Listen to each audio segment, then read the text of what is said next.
Hi, I'm Tiffany, creator of Red Petal Patterns, and this is Knitting Basics for Beginners. I have already introduced you to needles, yarn, what you need to get started, how to cast on and begin, how to do a knit stitch, how to do a purl stitch, how to alternate them so you know the difference between garter and stockinette. And now I am going to show you how to bind off. But first I wanted to take just a moment to show you the difference between backwards knitting and forward knitting. And normally knitting is done from right to left, whether you use your right hand or your left hand to hold the yarn and manipulate the needles. And I've already showed you how you can change your style so that one hand is more dominant than the other and does more work. And you can juggle in one hand or the other with your yarn and your needles. It will not matter. They are both equally good. There is no better way to do it. There is only the way that works well for your hands. And your dexterity level. I did want to take just a moment to show you the difference if you did decide to reverse your pattern and do it left-handed like you would crochet, and show you why it's not really necessary. So this is standard knitting with the right hand. You're going to go in and around and off and in and around and off. And it's just standard. And if you did it with your left hand, you're going in, around, and off, in, around, and off. And each hand is doing something slightly different depending on which hand has the yarn and which hand you use to actually manipulate the stitches and manipulate the yarn. But you're still making basically the same movements with either hand. It's still in, around, and off. And if I switch hands, it's still in, around, and off. No matter which hand I use dominant to do these stitches, they're still the same stitches. So I'm going to take just a second here and show you what it looks like if you do decide to knit backwards. And this is a nice little party trick, especially if you're doing really small, intricate work that you don't want to keep turning. You can knit backwards. And what this is that instead of going in, around, up, and off with this needle, you're going to do it with this needle. So you're going to go in, around, up, and off. In, around, up, and off. You can see it's still the exact same movements. I am still using my right hand. I am still doing all the work with my right hand. I'm just going in the opposite direction. Nothing changed about how I do the work. Nothing changed about the hand that's dominant. So if you did this with your left hand, because your left hand is dominant, you would still go in, around, over, and off. I can't do the fancy smooth with my left hand. And off, in, around, and off. So you can see that you do the exact same movements either way. So it doesn't really become necessary to reverse the pattern, because you're still moving the same, whether you knit from right to left or left to right. It's a handy trick to have if you're doing lace or multiple colors and you don't want to have to turn your work, because it's a lot of work in a small space. But it is wholly unnecessary to knit any special way because you're left-handed. My husband is left-handed, and I taught him to knit using his right hand or his left hand, but knitting in the same direction that everybody else knits. It is completely unnecessary to reverse a pattern. There is no reason why a left-handed person cannot hold the yarn in their left hand and manipulate everything with their left hand and just use their right hand to hold the stitches. There's no reason why that couldn't be done. But I just showed you that if you want to do it that way, you can, but it will make a pattern unnecessarily difficult, because you can knit with your left hand going the same direction as everybody else, just by holding the yarn in your left hand. You go in and around, and this one is just a placeholder basically. You do all the work with your left hand. I'm actually manipulating this needle. This hand has not moved. Other than to put the needle in, this hand does not move. You go around and over and off, and I did all of that with the left hand. You can also go in and around and pull up, doing it all with your right hand, and your left hand just held the yarn. But you can do it all with your left hand, and your right hand just held the needle and didn't do any work. So it is unnecessary to learn to reverse it. So I'm going to show you that one more time in super slow motion so that you can see how I did that. Right hand barely moves, left hand does all the work. You're going to go in. I'm using this second finger to manipulate my yarn. So my hand is going to sweep around, and I'm going to catch it with that finger and hold it over, and then holding this one still, I'm going to scoop around over and off with my left hand. That is hard to do in super slow motion. I'm going to go over and off with my left hand. That collar has been pulled up, and now I'm going to go off, and I did all that without moving my right hand. But you kind of need to use that second finger. So I'm going to take the left hand, and instead of putting it in with my right hand is going to stay completely still. I'm going to try to get this from an up view so you can see. I'm going to take my left hand and put the yarn on so that my needle is going from front to back. I'm going to scoop around. I'm going to use this finger and sweep the yarn down. I'm going to use my left hand again to go up and over that needle, and there's my collar. I'm going to pull that up and pull the needle out. There, I just did left-handed knitting. I did not use my right hand for anything other than to hold the needle. I did it all with the left hand. You can do this. It is not, there's no reason to make anything more unnecessarily hard. So again, that is left-handed knitting, which is, and I'm holding the yarn.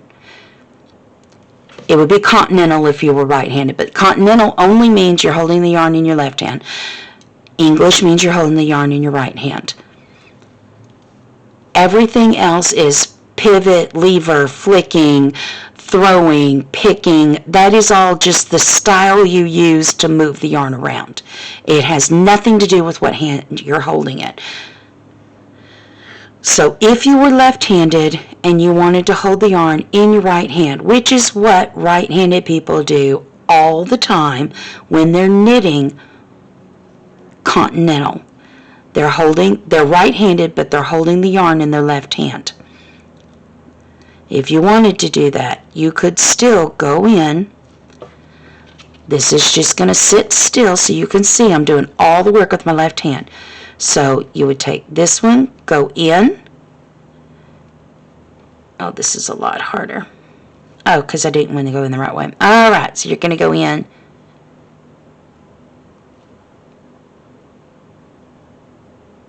From front to back.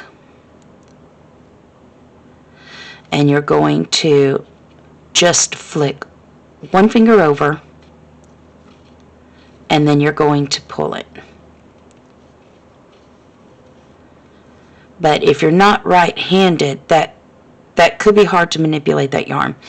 But it is unnecessary to do anything special to reverse a pattern in order to knit left-handed. You just do more work with your left hand or more work with your right hand. Whether you hold the yarn in one hand or the other does not change if you're doing all the work with one hand or all the work with the other hand. You can do all the work. You can hold the yarn in your left hand and still be doing all the work with your right hand. There's no difference. One hand's going to be dominant. So there you go. Now I'm going to show you binding off. Let me get this back on the knit side so you can see what that's going to look like.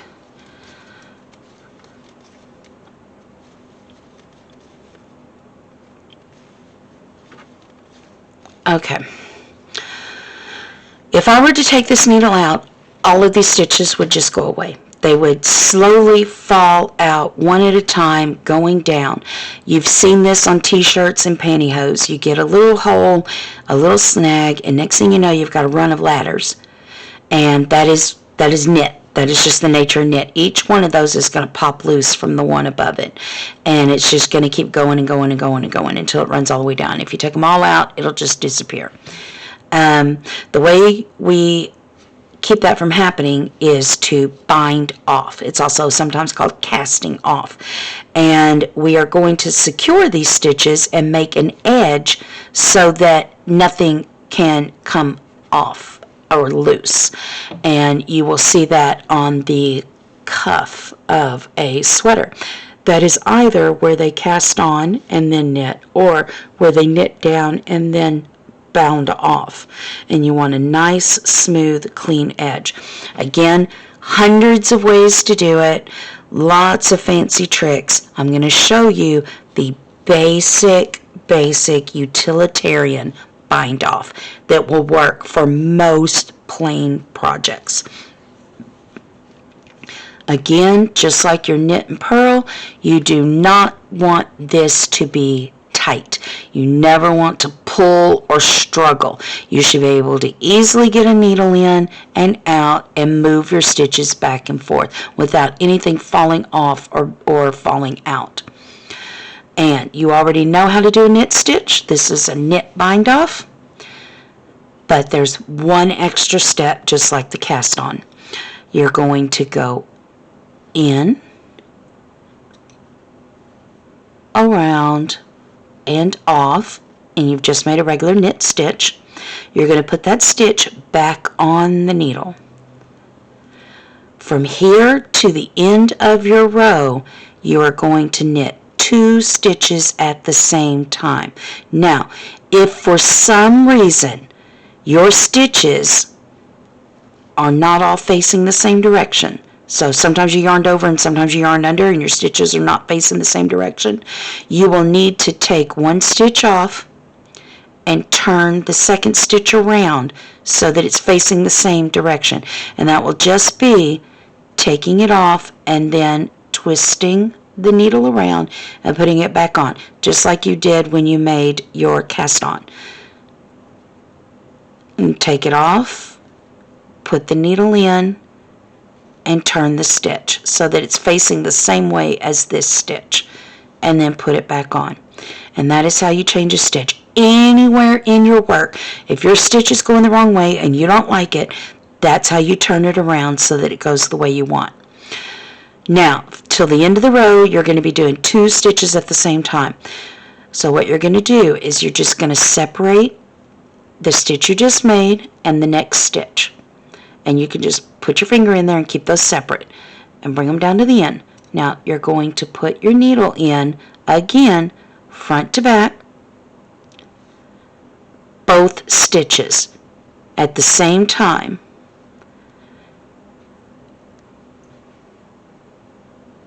Wrap it, and then carefully, and you might have to pull just a little bit more than you did with the single stitch.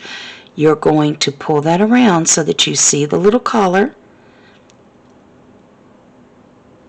and you're going to pull up that little collar, and both stitches are going to come off. You're going to go in and put that stitch back on, and then you're going to pull up the next stitch so that you can work 2 stitches at the same time. So you're going to go in, yarn over, move the left needle over the right needle till you see the collar, pull up your collar, and both stitches go off, and then you put your stitch back on and you repeat with the next stitch so that it's 2 stitches at a time each time. Let me show you what that looks like in the left hand.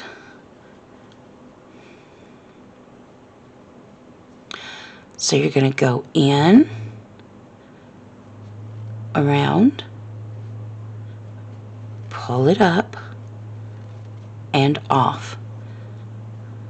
Put it back on, go in, wrap it. Oops, I dropped it. You're going to go in, wrap it, pull up your collar, and off. Put the stitch back on, use the next one, wrap it, pull up your collar, and off.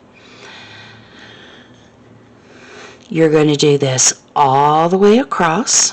So put the stitch back on, go in, around, up and over, pull up the collar, stitches go off.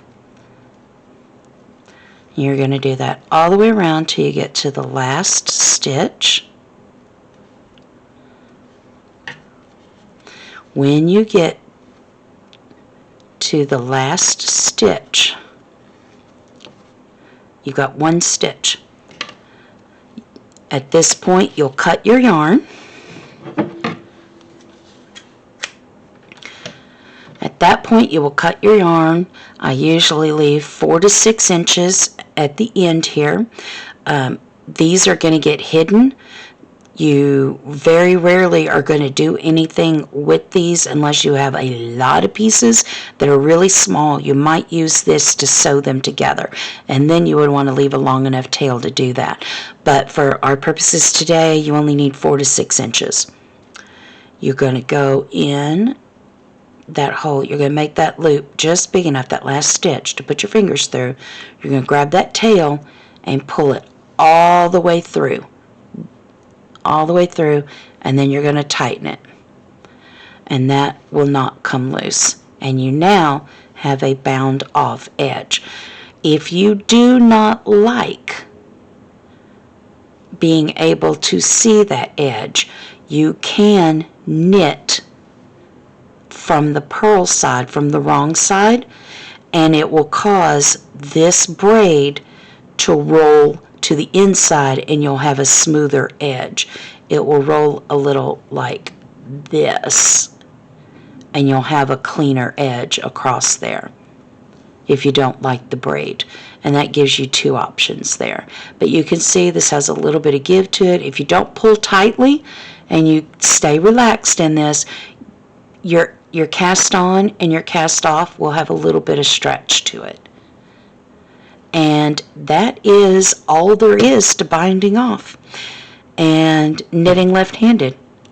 So I am going to stop this one here, and I'll see you on the next one. Bye.